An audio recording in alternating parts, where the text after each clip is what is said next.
Les femmes, le pouvoir et l'argent sont les trois choses qui causent problème dans ce monde. Et lorsqu'on a un personnage comme Bachir qui aime les femmes, qui aime l'argent et qui aime le pouvoir, ne m'interromps pas quand je parle. On peut dire que c'est un personnage qui est condamné à l'échec. Bonjour à tous et bienvenue sur Yeri TV, je m'appelle Sylvia et je fais des revues et des analyses de séries et films afro. Sur cette chaîne, on donne aussi notre opinion sur nos séries africaines préférées. Donc si c'est quelque chose qui t'intéresse, n'hésite pas à t'abonner à la chaîne.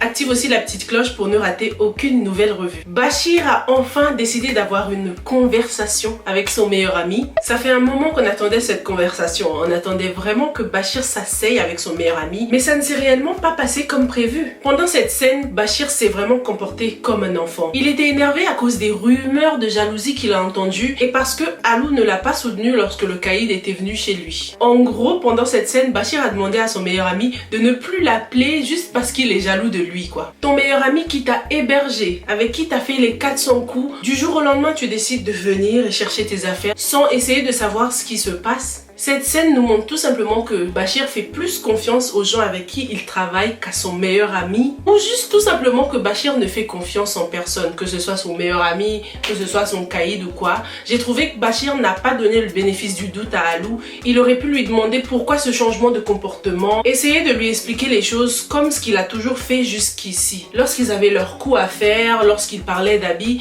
il prenait toujours le temps d'expliquer les choses à Alou. Donc pourquoi ça a changé? Non seulement Bachir ne donne pas sa part de l'argent à son meilleur ami, mais en plus il lui demande de ne plus l'appeler. En fait, la seule faute du meilleur ami, c'est d'avoir fait confiance en Bachir. Pendant cette scène, je voulais juste être à la place de Alou là et lui faire oust oust, vas-y, barre-toi Bachir, bon débarras. En plus, il soulève sa valise là, sa valise vide, hein. Ça se voyait qu'il y avait rien dans la valise. Comment tu peux soulever ça comme ça? Même si tu avais un tout petit peu d'espoir pour Bachir, même si tu espérais qu'un jour il allait finir par aimer Abi, dans cet épisode-là, tous nos espoirs s'effondrent, tout s'écroule. Bachir trompe Abi après seulement quelques mois de mariage. Il ne donne même pas sa part de l'argent à son meilleur ami alors qu'ils étaient tous deux à mettre leur vie en danger. Hein. Il se pointe presque tout nu devant l'imam et la mère d'Abi. Dis-moi dans les commentaires si cette scène t'a tué de rire. Non mais Bachir, aucun respect quoi. La question que je me pose c'est comment est-ce que Abi ne peut pas voir tout ça? Pendant qu'Abi est au travail en train de signer des contrats, qu'est-ce que Bachir fout à la maison? D'ailleurs en parlant de contrat, c'était très bizarre ce contrat signé à la va-vite là. Comme vous l'avez sûrement remarqué, Abi était habillée en rouge, donc en mode in love, en mode je ne sais même pas ce que je fais. Elle signe le contrat et tout de suite après dans son lieu de travail, on voit qu'on commence à se questionner par rapport à la comptabilité et tout. Ce contrat qu'elle a signé a l'air très bizarre, hein. Il y a anguille sous roche. Il y a le père de Bachir derrière tout ça parce que lorsque le mec lui faisait signer le contrat, il lui a dit Ardo m'a beaucoup parlé de vous. Donc le père de Bachir il s'appelle Ardo Diop, hein. À mon avis, Abi va perdre son argent, elle va peut-être perdre son entreprise même parce qu'elle n'est pas très vigilante. Dans cet épisode, on voit aussi que notre Binette, elle est allée voir un marabout toute seule, hein. Il avait l'air plutôt sérieux, il savait de quoi il parlait et tout. Malheureusement, il ne nous a pas parlé de l'eau. Donc à mon avis, on va devoir abandonner cette hypothèse, même si la première là elle n'avait pas complètement tort parce qu'il y a des choses qui se sont avérées, mais concernant l'eau et tout, je vois qu'il n'y a rien, donc moi je laisse tomber. Elle avait dit qu'il y avait un rapport entre Abi et l'eau et tout, mais bon, jusqu'ici, nothing. Et du coup, Abi, naïve comme tout, n'a pas voulu croire en sa meilleure amie. Franchement, dans cette série, on n'accorde pas du tout d'importance à l'amitié. Mais bon, un peu moins pour Abi parce qu'elle aime beaucoup Binette quand même, hein. Mais j'ai l'impression qu'à ce rythme-là, Abi va bientôt commencer à croire que Binette veut lui voler son mari, hein. Elle est tellement aveuglée, elle ne croit pas du tout à tout ce que Binette lui dit. Et en fait, c'est de la faute à Binette aussi parce qu'elle a fait une erreur pendant cette conversation. En fait, elle faisait la fofolle et tout comme d'habitude. Je pense que si elle avait été dans une humeur différente, Abi l'aurait prise au sérieux. Elle se serait dit c'est bizarre Binette, elle me parle jamais comme ça et tout, peut-être qu'elle a raison, peut-être qu'il faudrait que je commence à faire attention. Mais malheureusement on voit que Binette reste dans l'humour, avec de bonnes intentions toujours, hein, parce qu'elle a l'intention de mener son enquête, d'en savoir plus sur Bachir et tout, mais malheureusement elle n'a pas été sérieuse. Abi elle est trop pressée, elle se met trop la pression en fait. Elle vient à peine de se marier qu'elle veut déjà un enfant, elle dit qu'elle ne pense que de ça, elle a envie qu'un enfant illumine sa vie. Pour Abby, c'est clairement impossible tout ce que Binette lui raconte. Il lui faudrait vraiment plus que ça pour lui convaincre que l'homme avec qui elle a envie de faire des enfants n'est pas blanc comme neige. Il n'est pas blanc comme neige, Abby, c'est toi qui es blanche comme neige et d'ailleurs tu portes du blanc, symbole de ta pureté et de ta naïveté. Qu'est-ce que ça aurait coûté à Abby de juste être sur ses gardes quoi? Même si tu ne prends pas Binette au sérieux, même si tu ne prends pas les marabouts tout ça au sérieux, sois juste dans un état d'esprit de bon, faut que je prenne mes précautions, faut que je watch out et tout, tu vois. Il y a un petit truc aussi qui me gêne avec l'appartement de Binette, c'est que en fait on dirait que ça se résume à sa chambre et puis au canapé derrière. Contrairement à lorsqu'on est chez Abby, on voit le salon, la table à manger, la cuisine, la chambre, on voit un peu tout et justement c'est fait exprès pour montrer la richesse et l'affluence de Abby. Et je trouve que ça fait un peu bizarre de voir le contraste entre les deux alors qu'elles sont meilleures amies. Moi si je suis riche comme Abby, je vais quand même en donner un peu à ma meilleure amie, tu vois. Binette elle n'est pas pauvre non plus, elle a son petit business et tout. Elle s'en sort bien professionnellement, mais la façon dont sa vie privée est représentée montre un énorme fossé entre les deux femmes quoi. Abby qui est plutôt classe, élégante, elle s'habille hyper bien et Binette qui est ouais, elle s'habille bien aussi mais elle a un peu moins de classe. Certes c'est sa personnalité, mais je pense que Binette aurait des choses à apprendre d'Abby aussi, tu vois. Dans la série, malgré que Binette soit beaucoup plus expérimentée que Abby dans certains domaines, je trouve que Binette a aussi beaucoup de choses à apprendre de Abby. Dis-moi ce que t'en penses dans les commentaires. C'est curieux aussi de voir que les 4 personnages principaux ont un nom qui commence par A et B, comme si leur destin était lié. Aliou et Bachir, Abby et Binette. De la façon dont il n'y a pas de A sans B, ni de B sans A, il n'y a pas de Binette sans Abby et il n'y a pas de Bachir sans Alou. Donc en prenant la décision de quitter Alou, Bachir commet une grave erreur. On peut même pousser cette analyse et dire que comme Bachir vient de quitter Alou et qu'il n'y a pas de Bachir sans Alou, il n'y a pas non plus de fumée sans feu. À cause de Bachir, ça fume là dans leur relation et je pense que le feu est sur le point de prendre. Binette elle me fait rire et tout, mais dans cet épisode j'étais en mode non Binette, sois sérieuse un peu, tu vois. J'aurais aimé qu'elle soit grave stricte avec Abby là, en mode non Abby regarde, le marabout il m'a dit ça, fais attention à toi. Abby elle aurait réfléchi, mais là le fait qu'elles aient fini la conversation et que Abby soit partie comme ça prouve qu'elle n'y a pas du tout cru. Si c'est Binette qui aurait eu le dernier mot en mode bon Abby à bon entendeur salut, je pense que Abby aurait réfléchi parce que c'est une femme intelligente. Certes elle est naïve en amour, elle est amoureuse, mais elle est quand même intellectuellement avancée. Il y a une expression en anglais qui dit common sense is not common et je crois que c'est Voltaire qui l'a dit si je me trompe pas. Je sais pas du tout comment traduire ça en français. Je crois que c'est le sens commun n'est pas commun, mais ça n'a pas vraiment la même signification.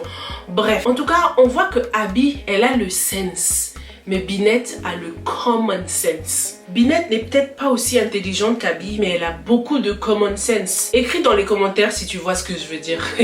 Les femmes, le pouvoir et l'argent sont les 3 choses qui causent problème dans ce monde. Et lorsqu'on a un personnage comme Bachir qui aime les femmes, qui aime l'argent et qui aime le pouvoir, on peut dire que c'est un personnage qui est condamné à l'échec. Parlons un peu de la scène où il a récupéré la tablette de la fille avec qui il trompe Abby. She had one job. One. Cette scène était trop bête quoi. T'avais une chose à faire, une chose, c'est de cacher cette tablette. On l'a sûrement payé pour piéger Bachir, prendre des photos et elle laisse l'iPad sur le canapé. Come on girl. T'avais qu'une seule chose à faire, une seule. Est-ce que t'as remarqué que lorsque Bachir est allé en moto, il n'a pas attaché son casque? Bachir, si tu me regardes, ça sert à quoi de mettre un casque sur la tête si tu ne l'attaches pas? Donc le mari de Ya Fatou est de retour et je sais pas pourquoi mais je l'imaginais pas du tout comme ça. On dirait que le mari nous est tombé dessus, c'était un peu bizarre cette scène, je sais pas. J'étais en mode ah ouais, le mari, ok, il est là. J'étais pas prête en fait. Et donc apparemment c'est un acteur super connu, Momo, qui a déjà joué dans plusieurs séries. Et dans cet épisode, la mère de Abby était vraiment une mère poulain. Avec l'arrivée du mari de Ya Fatou, elle passe pour une mère beaucoup trop protectrice. Parce que contrairement à Abby, on voit que le mari de Ya Fatou c'est quelqu'un de gentil, il a des projets pour elle et tout. C'est plutôt sa famille qui ne veut pas de Ya Fatou. Donc what's the problem? Est-ce qu'il y a quelque chose de plus profond dans tout ça? Dis-moi ce que tu penses dans les commentaires.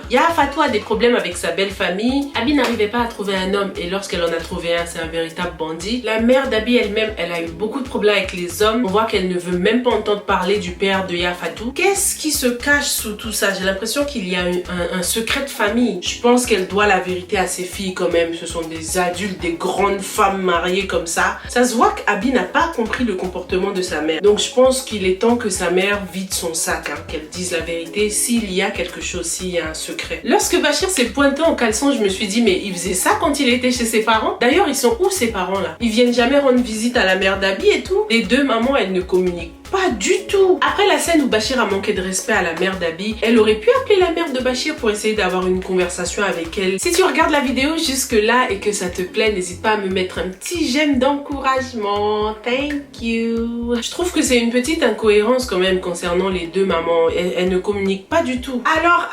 Alors, c'est quoi cet avocat monsieur Ndiaye là qui appelle? Au début, il vous voit Bachir, mais au fil de la conversation, on voit qu'il le tutoie. Non mais c'est quel avocat ça? Au début, ils sont en train de parler, il lui dit « Vous avez un pacte avec ma cliente qu'il vous suffirait d'honorer. » Un bon avocat, tranquille, très professionnel. Après, il lui dit « Écoutez-moi bien, Raïssa veut que je nanana à comparaître à la barre avec toi. » Non mais... c'est quoi ça? Après il lui dit, puisque t'es si pressé de retourner en prison, non mais tu me fais des menaces. C'est un caïd ou c'est un avocat celui-là? C'est quoi cet avocat flingué là? Moi si j'étais Bachir, j'aurais enregistré la conversation d'où tu me fais des menaces comme ça. Et déjà, quel avocat appelle à cette heure-là? Il fait des heures sup l'avocat. Non mais cet avocat là... Ça m'a fait trop rire. Non, c'est pas un avocat. Encore une chose que tu n'as peut-être pas remarqué, c'était toujours pendant la conversation avec l'avocat, lorsque Bachir lui donne sa disponibilité. Pourquoi est-ce qu'il regarde sa montre? Il regarde sa montre et lui dit « Ah, en fin de semaine. »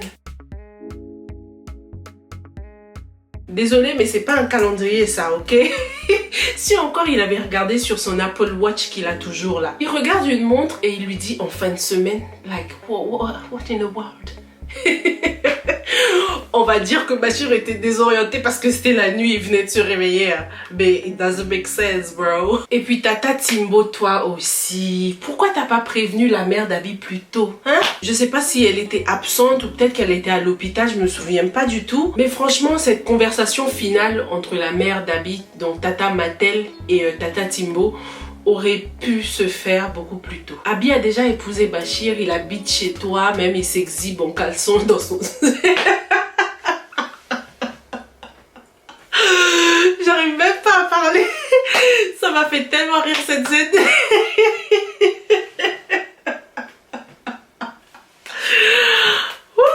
Oh my god. That was a good one. Il s'exhibe en caleçon dans ton salon alors que... Même quand il y a l'imam qui vient et tout. Bachir, il est courageux, hein. Il est vraiment courageux. Oh my god. Ah, cette scène m'a trop fait rire. Faut que je me reprenne. En fait, j'ai les images encore dans ma tête qui reviennent. Là, sur ça, je rigole.